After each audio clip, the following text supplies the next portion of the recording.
Bir kuni ana odati bo'yicha o'g'illarining dars o'rganishiga yordamlashib berish uchun ular bilan o'ltirdi. Va 4 yoshli kichik o'g'lining qo'liga akalarining o'rganishiga ta'sir yetkazmaslik uchun bir rasm daftari tutqizib qo'ydi. Ana tuyuqsiz o'zlarining o'ltirayotgan hashamatlik uydan ayrim silingan hoyilning bir bo'lingidagi bir ig'izliq uyda yolg'iz o'ltirayotgan yashangan qayn otasining kashlik tomoqini hozirlab bermaganligini eslab qoldi. Bechora bovoy kasaljan bo'lg'achqa o'z hujrasidan nari biri ketolmaydi. Ana darhol qayn otasining tomoqini elib kelib, uningdan qildigan biror ish bor yo'qligini so'rab qo'yibla chiqib ketdi. Ana ballarning yeniga kirganda kichik o'g'lining uyga o'xshab ketadigan bir qancha to'rt bo'linglik shakllarni sızganligini ko'rdi. Ana qiziqib so'radi. "Suyimlik o'g'lim, nima ish qilyapsan?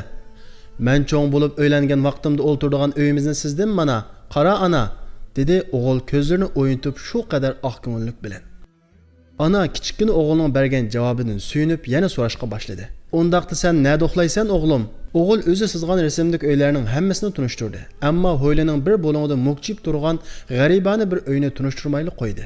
U ko'nglida o'ziga munosabatli uylarning hammasini tunishtirib bo'ldim deb o'ylaydi. Ana birdili cho'chib ketdi va "O'g'lim, bu uyni nimishqa boshqa uylardan yiroq bir bo'lingga ayrim sizib qo'yding?" deb so'radi. "Ana, bu sening uying. Sen qirib qolganda seni bu uyda o'ltirg'izaman. Buvamga o'xshash bu uyda yashaysan.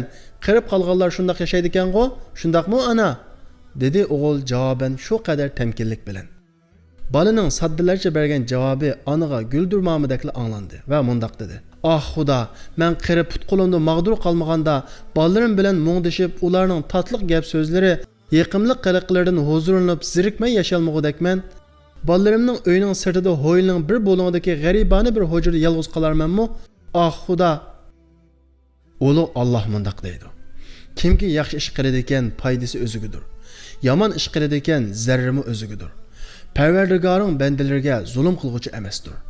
Sura Fussilat 45-oyat. Ana xiyol qilishga boshladi. "Ah xudo, men bolalarimning ovozini anglay olmagan holda 4 tomning ichida yolg'iz yasharmanmi?"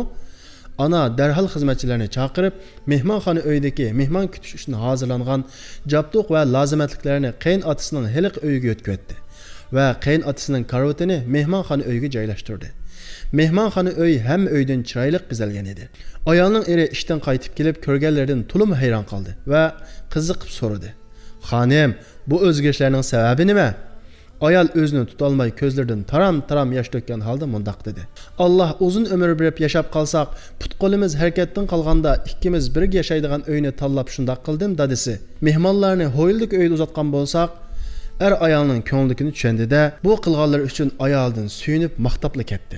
Bu chaqda erning dadisi ularga rozimanlik bilan qarab tabassum qilyotdi. Buni ko'rgan aqlliq narva o'g'il darhol rasmdagi yolg'iz uyni o'chirdi. Ulug' Alloh mundaq deydi: "İnsonni ota-onasiga yaxshilik qilishga buyurdik. Onasi uni quruqligida ustiga ojizlik bilan ko'tirdi. 2 yilda uni emchakdan ayirdi. Ey inson, menga va ota-onangga shukr qilgin. Oxiri qaytadigan joy mening dargohimdir." Sura Luqman 14-oyat.